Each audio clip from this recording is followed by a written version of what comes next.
Hello, this is Sarah Braasch. Welcome back to my channel. So I wanted to do a video about how the Yale Daily News, and specifically John Braasch, a staff writer for the Yale Daily News, just grossly defamed me. And I did a long Twitter thread about this as well.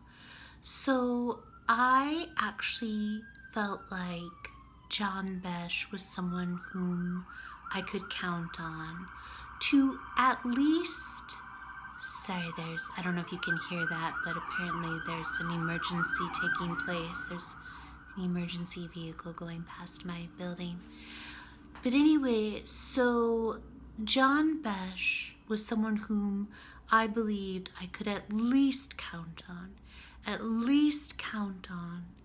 to state the facts correctly. I even thought for a time that he was on my team, so to speak, that he had a real interest in helping me get the truth out about the living or napping while black hate crime hoax at Yale. I obviously no longer believe that this is true. I think it was a gross error on my part to trust him. Unfortunately, I did trust him, and he defamed me in this recent article in the Yale Daily News, and I demanded a retraction, and my attorney, Jay Woolman of the Randazza Legal Group, also demanded a retraction. There was a correction made at the end of the article that corrects nothing, that remedies nothing. I think in some respects makes things worse, and the whole article just needs to be retracted. So what the article is about is it's about the proposed decision of Connecticut Freedom of Information Commission hearing officer Danielle McGee, her proposed decision with respect to my demand for the Yale police body camera footage from May 8th, 2018 from the living or napping while black hate crime hoax at Yale. So Yale was claiming an exemption because they were saying that there was an uncorroborated criminal allegation on the footage. And Danielle McGee who worked for Yale's attorneys, has had 8 months because of the coronavirus pandemic to craft her proposed decision to protect the Yale administration. It's actually the full commission will vote on her proposed decision tomorrow. I have no doubt that they are going to vote to uphold her proposed decision, and that will be the decision of the Connecticut Freedom of Information Commission, and they will deny me and deny the public, more importantly, the Yale police body camera footage from the hate crime hoax at Yale. And it is a travesty of justice. I wrote a blog post about it. The criminal defense attorney, Scott Greenfield, who's been a tremendous supporter of mine, wrote a blog post about it. Brian Leiter, the philosophy and law professor at the University of Chicago, who has a popular philosophy blog, Leiter Reports, and also does the Philosophical Gourmet Report. He has been a tremendous supporter of mine. He wrote a blog post about it. So the problem, I've already done a long video about why Connecticut Freedom of Information Commission hearing officer Danielle McGee's proposed decision is a travesty of justice. But basically, to make a long story short, she basically says in her proposed decision that if the Yale campus police say that I called them to make a criminal report, then I did, regardless of my intention. And she says that then this is such a big problem. Think about this for a second. Because basically what she ends up saying means that police departments in Connecticut can deny the public access to police body camera footage that they should rightly have pretty much any time. Pretty much any time. Okay, first of all, I was not calling the Yale campus police on the non-emergency helpline to report a crime. That never happened. I never accused Lalata Siambola of trespassing. I never accused her of a crime on May 8th, 2018. I called, which I made clear to the Yale campus police officers, because she made statements to me when I accidentally came upon her. She made statements to me that made it clear to me that she had been harassing me that evening and for months in my isolated Yale dorm room. Harassment's not necessarily a crime. So the problem with this, and then also it's the uncorroborated part. Now, this is not the everyday sense of the meaning of the term corroboration. Please understand that. What it means for the purposes of this Connecticut state law is that if there's an actual charge and then a conviction, there actually has to be a conviction, a criminal conviction. That means the criminal allegation is corroborated, and if there is no charge and no subsequent conviction, criminal conviction, then that means that the criminal allegation is uncorroborated. So think about this. Think about how easy this makes it for police in Connecticut to deny the public access to Yale police body camera footage. All they would have to do is make some kind of criminal allegation on the footage, and if no charge results, no conviction results, in fact, then the criminal allegation is uncorroborated. Then they can deny the Connecticut public access to that police body camera footage in the state of Connecticut.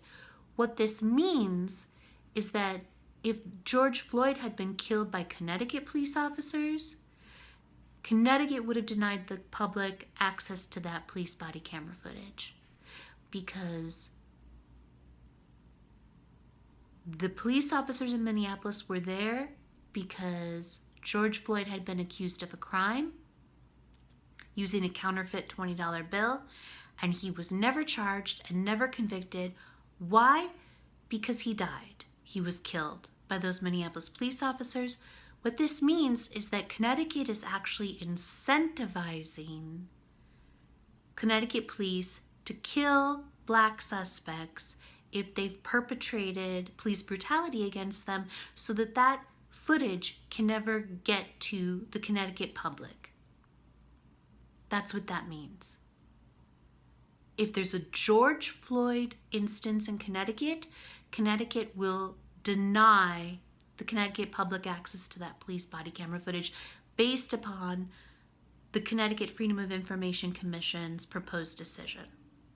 Please understand that. Please understand that. And then a very astute point, legal point that Scott Greenfield made in his blog post is that hearing officer Danielle McGee never even addresses the point that public interest, if there is a legitimate public interest to see that footage, that can override the presence of even an uncorroborated criminal allegation on the footage. And in this instance, yes, the public indeed has a profound interest in knowing that the Yale administration and police lied about and were complicit in the Living or Napping While Black hate crime hoax at Yale. Now, I've done an extensive Twitter thread about this, but basically I gave all of this information, including a PDF of the proposed decision, my blog post, Scott Greenfield's blog post, Brian Leiter's blog post.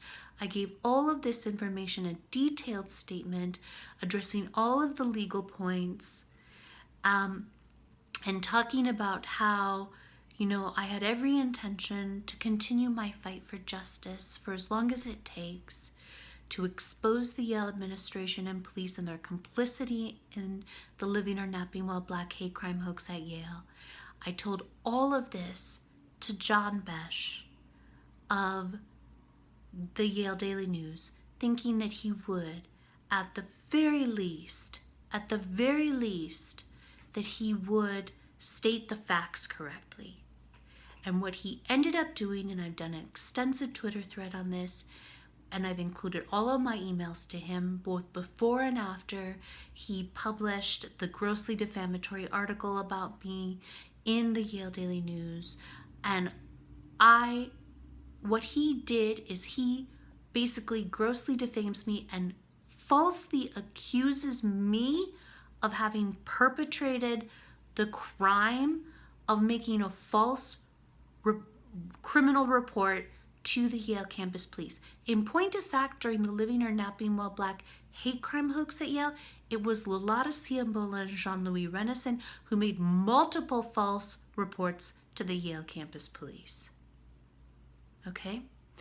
So as soon as I realized that John Braasch had grossly defamed me in the Yale Daily News, I contacted him. All of this is in my extensive Twitter thread. And I said to him, "You defamed me. You are falsely accusing me of having perpetrated a crime." That's not what the Connecticut Freedom of Information Commission hearing officer Danielle McGee said. And my attorney, Jay Woolman of the Randazzo legal group, made this perfectly clear to John Braasch and to the Yale Daily News and to their editors in his email demanding retraction of this article because it's defamatory. What she said in her proposed decision was that she was just going to let that stand. The fact that the Yale campus police are saying that I was calling to make a criminal report, even though I did nothing of the kind, and that's perfectly obvious from the call itself, that she was going to let that stand, that I was in fact calling the Yale campus police to make a criminal report. That never happened. So I just want to make this perfectly clear. And the hearing at which my attorney Jay Woolman will be arguing on my behalf is taking place tomorrow in front of the full Connecticut Freedom of Information Commission. But I just want to make perfectly clear, and I hope so much that John Braasch is not covering it for the Yale Daily News, and I actually hope the Yale Daily News just isn't covering it, because it's clear now that they have no interest in helping me get the truth out to the general public about the Living or Napping While Black hate crime hoax at Yale. They have an interest in continuing to perpetuate and to push the hate crime hoax at the expense of my life. They don't care about the destroyed life and lifelong career of an innocent anti-racism Yale graduate student. They care about protecting themselves, and they care about protecting the Yale administration and police. And that's more than abundantly clear to me at this point. So anyway, I think that's pretty much everything that I wanted to say in this video. But thank you so much. Please donate to my legal fund so that I can sue Yale. I can sue the Yale administration. I can sue the Yale Daily News. I can sue John Braasch. I'll have my GoFundMe and PayPal me links below. Thank you so much for all of your kind support and kind words and donations. They mean everything to me. We are going to restore due process and civil liberties at Yale and everywhere. All right, have a great night. Bye.